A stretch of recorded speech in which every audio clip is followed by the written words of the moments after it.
The storm came like God's fury, swallowing the prairie in white.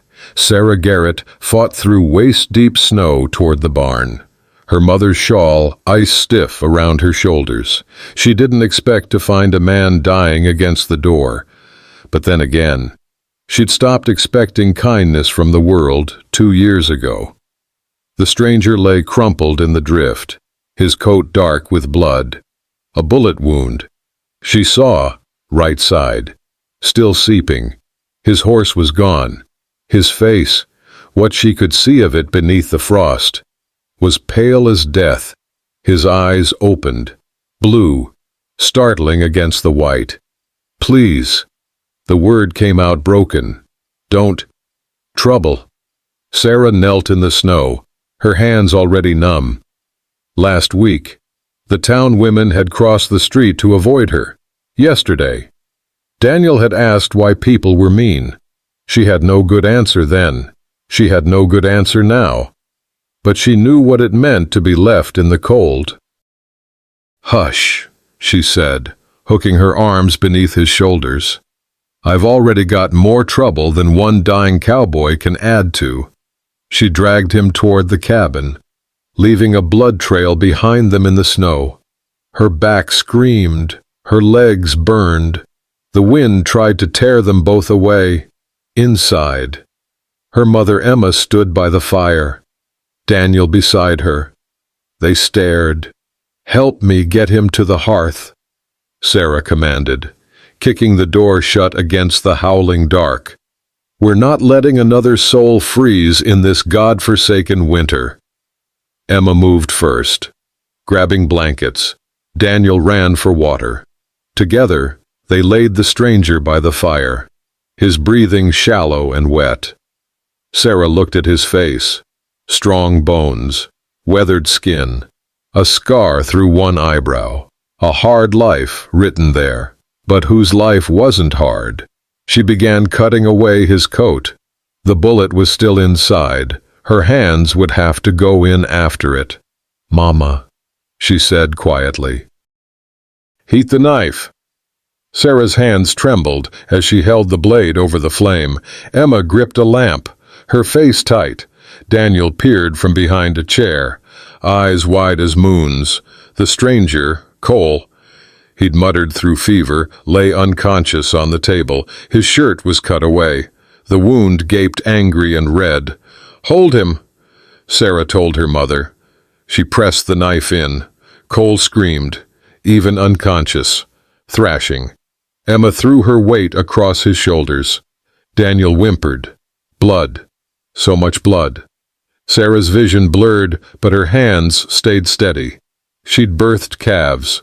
She'd set Daniel's broken arm when he fell from the loft. This was just meat and bone, just another body trying to stay alive. The bullet came free with a wet sound. She dropped it into a tin cup. Then stitched the wound with thread meant for mending Daniel's shirts. "Will he die?" Daniel whispered. "Not if I can help it." Sarah pressed clean cloth against the stitches. "Now fetch more snow. We need to cool his fever." 3 days passed in a blur of sweat and ice. Cole muttered in his sleep, names tumbling out. Thomas, Margaret, should have been faster. Sarah didn't ask. She cooled his forehead and kept him breathing.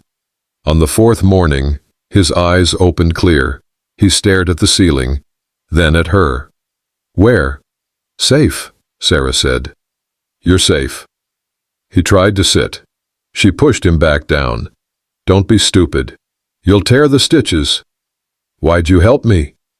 His voice was rough as river stones. Sarah handed him water. "Because someone should." He drank, studying her face. "You don't know me. Could be a criminal. The town already thinks we're criminals." She took the cup back. "One more won't make a difference." Daniel crept closer, fascinated. "Are you a real cowboy? Do you have a horse? Can you shoot?" Cole's mouth almost smiled. Almost. "Used to." "Daniel, let him rest," Emma called from the stove. But Sarah saw something shift in Cole's eyes when he looked at the boy, a softness breaking through stone. That night, she watched him sleep by the fire. Emma whispered, "He's trouble. Sarah? The good kind or the bad kind? I can't tell yet." Sarah didn't answer. Hope was dangerous. But it had been so long since she'd felt anything but cold. Early February brought the thaw. Water dripped from the eaves. Mud showed through melting snow. Cole sat at the table, strength returning, watching Sarah cook thin porridge. Daniel chattered about a fox he'd seen. Emma mended by the window. It felt almost like family. "Where were you headed?" Sarah asked. Before the storm. Cole's jaw tightened. "Nowhere particular. Just away." "Away from what?" He was quiet a long time. Then, "I worked a ranch in Wyoming. 3 years back. Good man owned it. Thomas Garrett." Sarah's spoon stopped. "Garrett? No relation to you, I figure." "Common enough name." Cole stared at his hands. "Claim jumpers came one night, shot Thomas dead. I tried to stop them. Got this for my trouble." He touched his side. "Been drifting since." Emma set down her mending. "Why?" "Because I should have been faster." The words came out hard. Should have saved him. His daughter, Margaret. She said I was a coward. Said she never wanted to see my face again. "And you believed her?" Sarah asked softly. Cole met her eyes. "Wouldn't you?" Sarah ladled porridge into bowls. "My mama married a man named Jack. He was charming, kind to Daniel. We thought," she swallowed, "he was wanted for horse theft. Died in a shootout before we knew the whole truth. The town decided we were criminals too. Church ladies won't speak to us. Store owner cheats us on every sale. Children throw stones at Daniel." Daniel ducked his head. "They call me thief's bastard." "Daniel," Emma's voice cracked. "It's what they say, Mama." Cole looked at each of them, these broken people who'd saved his life. "I should leave. I'm strong enough now." "Where will you go?" Sarah asked. "I don't know. Just away." He made it to the property edge before his legs gave out. The wound reopened, blood soaking through his shirt. He fell in the mud, cursing his own weakness. Sarah found him there. "You're too stubborn to die and too stupid to live," she said, fury and fear mixing in her voice. She dragged him back toward the cabin, her arms shaking. "Why?" he gasped. "Why do you care?" "Because I'm tired of losing people." The words burst out of her. "Because you look at us like we're human. Because Daniel hasn't smiled in 2 years until you came. Is that enough?" Cole stared at her. Then, quietly, "I'll stay. Until spring. If you'll have me." That evening, he helped Daniel whittle a wooden horse. Emma and Sarah exchanged glances. This broken man was becoming part of their broken family. Outside, the first crocus pushed through snow. Spring was coming. Everything was about to change. Mid-February turned the prairie into mud. Cole worked, despite Sarah's protests, fixing the barn roof, chopping firewood, teaching Daniel to whittle properly. Sarah watched him from the cabin window, coffee steaming in her hands. He moved careful, favoring his side, but determined. She hadn't asked him to work, he just did. "He's making himself useful," Emma said. "Kneading bread. Making himself belong." "He doesn't belong here," Sarah said, but her voice lacked conviction. Daniel ran outside with a wooden gun Cole had carved him. His laughter echoed across the farm. Sarah realized she was smiling. "I need supplies," she said. "I'll ride to town." "Take Cole." "No." Sarah set down her cup. "That'll only make things worse." Town was exactly as bad as she'd feared. Mr. Hollis, the store owner, looked at her like dirt. Cash only. Miss Garrett, no more credit. I have cash. Sarah put coins on the counter. That'll buy you flour, nothing else. He pushed one small bag toward her. Prices went up. Behind her, women whispered loud enough to hear. Heard she took in a strange man, living in sin. Probably. That whole family's rotten. Someone should tell the pastor. Sarah took the flour and left. She didn't cry until she was halfway home. Cole was waiting on the porch. He saw her face and understood immediately what happened. Nothing new. She carried the flour inside, her hands shaking. That night, she couldn't stop the tears. Emma held her. Daniel asked if he'd done something wrong. No, baby, you're perfect. Morning came cold and clear. Cole saddled Emma's old mare. I'll be back before supper. Where are you going? Sarah demanded. He didn't answer. He returned hours later with flour, salt, coffee, and fabric for Daniel's clothes. Sarah stared at the supplies, then at Cole's empty holster. Where's your gun? Sold it. That gun kept you alive. You kept me alive. Cole met her eyes. Let me return the favor. Sarah wanted to yell, to tell him he was a fool, but the words stuck in her throat because nobody had ever sacrificed something for her before. Thank you, she whispered. That night, Daniel wore Cole's hat and practiced his cowboy walk. Emma told Sarah, that man loves you. You know that, don't you? Sarah's heart hammered. She knew. God help her. She knew. March brought rain and wildflowers. Purple pasque flowers dotted the prairie. Yellow buttercups lined the creek. The world was waking up. Cole taught Sarah to ride properly in the meadow. His hands adjusted her grip on the reins, fingers brushing hers. Neither pulled away. Like this? She asked, breath catching. Sir, just like that. His voice was lower than usual. You're a natural. They worked side by side now, mending fences, planting vegetables, checking the well. Their conversations grew longer, more honest. Sarah laughed at his dry humor. Cole realized he hadn't heard real laughter in years. Daniel bridged the gap between them, hero-worshipping Cole with a child's pure devotion. Tell me about Montana. Can I ride with you tomorrow? Cole softened in ways Sarah hadn't thought possible. He told stories around the fire, let Daniel help with chores, ruffled the boy's hair absently. One night, Sarah found him on the porch, staring at stars. She sat beside him without asking. Can't sleep? Thinking. About what? Cole was quiet so long she thought he wouldn't answer. Then, Margaret, Thomas's daughter. We were engaged when those claim jumpers came. I froze. Just a second.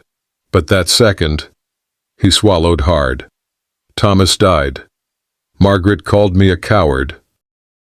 Ed said she never wanted to see me again. Maybe she was right. Sarah took his hand, a deliberate choice, an intimate gesture. Cowards don't face blizzards. Cowards don't sell their only protection to feed a boy they barely know. Cowards run. She squeezed his fingers. You stayed. Cole looked at her like she was sunlight after years in a cave. Sarah. Their faces were inches apart. Almost a kiss. Sarah, Emma called from inside. Can you help me with this? The moment broke. Cole pulled back, clearing his throat. Sarah stood, her hand slipping from his. But everything had changed. Morning came with Emma's casual announcement. The spring dance is next month. We should go.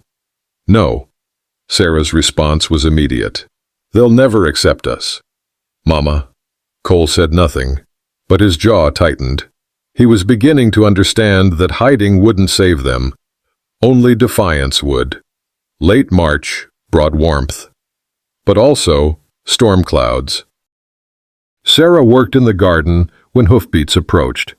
She looked up to see 5 men on horseback, Pastor Yates, Sheriff Denton, 3 town elders. Her stomach dropped. They dismounted without greeting. Pastor Yates smiled, false as painted wood. "Sarah, we need to speak with your mother." "About what?" "It's come to our attention that you're harboring an unmarried man with a child in the house." His voice dripped concern. "It's inappropriate." Cole appeared from the barn, Daniel beside him. He read the situation immediately. Stepping forward, "I work here," he said. "That's all." "In exchange for what?" Elder Hollis, the store owner's father, sneered. "This family has no money. What are you really getting?" "Cowboy." Sarah moved between them. "He helps with the farm. We feed him. It's honest work." "Is it?" Pastor Yates's false kindness vanished. A twice-ruined woman and her daughter, living with a strange man. Corrupting a young boy with sin? "How dare you?" Emma started. "We dare, because we care about this community's morals." Pastor Yates straightened. "The man leaves, or we petition to remove the boy, place him with a proper Christian family." Daniel grabbed Cole's hand, terrified. Sarah's world tilted. "You can't do that," she whispered. "We can. We will." Sheriff Denton looked uncomfortable, but didn't contradict the pastor. "Cole, that's your name. You have 3 days. Leave, or I'll charge you with vagrancy and moral corruption." "You'd really take a child from his family?" Cole's voice was dangerously quiet. "We'd save a child from corruption." Pastor Yates mounted his horse. 3 days. They rode away. Silence filled the farm like poison. That night, Sarah found Cole packing his bedroll in the barn. Fury exploded through her fear. "So you'll just go? Prove them right, that you're a drifter who takes and leaves?" "I won't let them take Daniel." Cole's voice cracked. "I won't be the reason you lose everything." "You're not the reason. Their cruelty is." Sarah's vision blurred. "You're the first good thing in 2 years, and I—" She couldn't finish. Cole pulled her close, his embrace desperate and tender. "I'll go," he whispered against her hair. "But I'll find work, save money, come back proper. I'll marry you if you'll have me. Sarah, I swear it." She pulled back, searching his face. "Promise?" "I promise." But promises, Sarah had learned, meant nothing against a cruel world. 2 days until Cole left. Sarah stood on the porch at dawn, watching the barn where their story began. Inside, Cole saddled the mare for his journey. Daniel refused breakfast. Emma moved like a ghost. The cabin felt like a tomb. Sarah hadn't slept. She'd replayed everything, finding Cole in the snow, his first smile at Daniel, his hand touching hers on the reins, his promise to return. How did a stranger become her whole world in 3 months? The answer came clear. Because he saw her, really saw her. When everyone else looked away, he looked at her and chose to stay. Something crystallized in her chest, cold certainty turning to hot resolve. She'd been running from judgment her whole life, hiding, shrinking, apologizing for existing. But Cole hadn't hidden. He'd stood between her and the pastor, sacrificed his gun, his pride, his safety. He was willing to leave to protect her. What had she sacrificed? What had she fought for? Nothing. She'd let the town dictate her entire life. No more. Sarah marched into the barn. "Wait." Cole looked up from the saddle. "Sarah." "No, you wait." She grabbed the reins from his hands. "I'm going to town." "Don't leave until I get back." "What are you—" "Trust me." She kissed him quickly, fiercely. Then she was riding, her heart hammering but her spine straight. She found Pastor Yates in the church, preparing Sunday's sermon. He looked up, startled.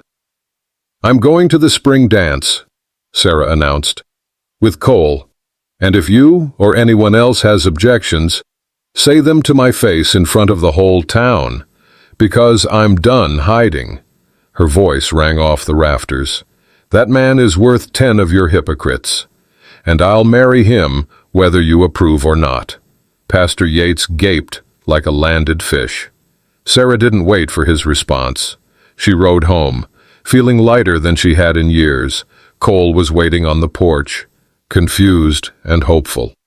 "What did you do?" "I told them the truth." Sarah dismounted, breathless.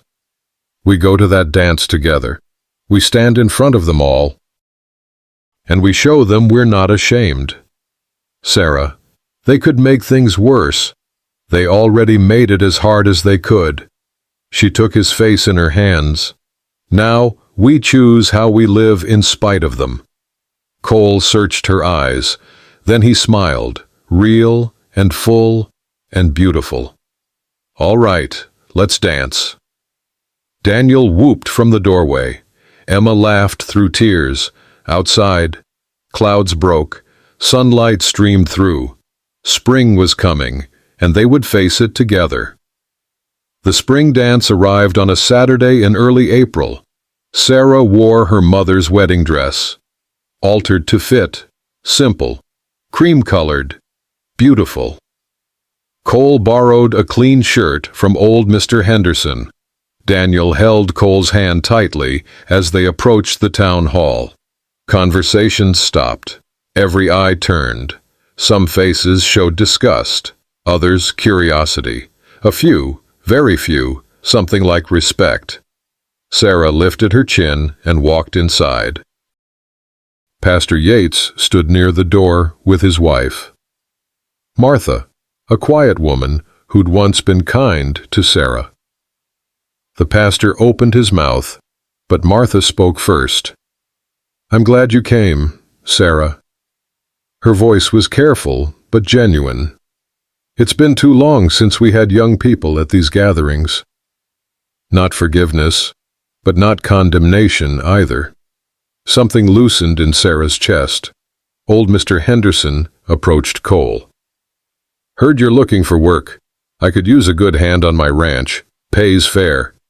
"I'd appreciate that, sir." A young mother thanked Sarah for helping her son last year when he'd fallen. The blacksmith nodded to Cole, man to man. Not everyone softened. Mr. Hollis and several families kept their distance. Faces hard, but enough cracks formed that the evening became bearable, then almost pleasant. The fiddles started. Cole cleared his throat. "I can't dance worth a damn." "I don't care." Sarah held out her hand. On the floor, surrounded by people who'd shunned her, Sarah felt something break open inside. Not the town's acceptance, that remained fragile, conditional, but her own prison of shame. She was free, whether they approved or not. She was free. "You were right," Cole whispered, stepping on her feet. "Standing here with you is worth whatever comes." Sarah laughed. Daniel clapped along. Emma dabbed her eyes, smiling. Even a few townspeople tapped their feet. It wasn't a miracle. Most remained awkward, uncertain, but the ice had cracked. Survival looked possible. Belonging looked imaginable. As the dance ended, Sheriff Denton approached. Sarah tensed, but he simply tipped his hat. "Cole, Mr. Henderson's serious about that job. You should talk to him." Not friendship, but acknowledgement. Cole had a place here now. They all did. Walking home under stars, Daniel between them swinging their hands, Sarah realized she didn't need the town's approval. She had Cole's love, her family's strength, and her own courage. That was enough. That was everything. 2 weeks later. Late April dressed the prairie in wildflowers. Cole worked Henderson's ranch now, riding home each evening. Sarah tended a growing garden, beans, squash, tomatoes reaching toward the sun. Daniel practiced roping a fence post. Emma hummed while hanging laundry. The cabin, once a place of mere survival, felt like home. Sarah and Cole courted publicly now, walking together on Sundays, planning a summer wedding. The town's treatment remained mixed. Some families warmed to them, others stayed cold. But the Garretts no longer lived in fear. They'd carved out space to exist, to love, to thrive. One evening, Cole asked Sarah to walk with him to the barn. "Where we started," she said softly. Spring had transformed everything. Green grass where snow had drifted, warm air where wind had howled, life where there'd been death. Cole pulled something from his pocket, a wooden ring he'd carved, inlaid with a small turquoise stone he'd found by the creek. "I'll get you a proper one someday," he said, nervous as a boy. "This one is proper." Sarah's eyes stung. "It's made from this land, by your hands, for our life together." He slid it onto her finger. They kissed as the sun set, painting the prairie gold and pink. Daniel whooped from the cabin. Emma called them to supper. Life continued, simple, hard, beautiful. Later, as stars appeared, Sarah stood with Cole looking at their small farm. The cabin glowed with lamplight. Smoke rose from the chimney. The barn roof stood firm. Wildflowers dotted the yard like promises. "Thank you," she whispered. "For what?" "For staying. For choosing us." Cole pulled her close. "You saved my life in that blizzard, but you saved more than that." He touched her face gently. "You saved me from being alone." "We saved each other," Sarah said. And it was true. In a hard land, among hard people, two wounded souls had found what they'd stopped believing in, not acceptance from everyone, but acceptance from each other. In that small, fierce love, they built something the prairie wind couldn't blow away. A family, not of blood, but of choice, not of perfection, but of presence. And when spring came, as it always does, they were still standing, together. End.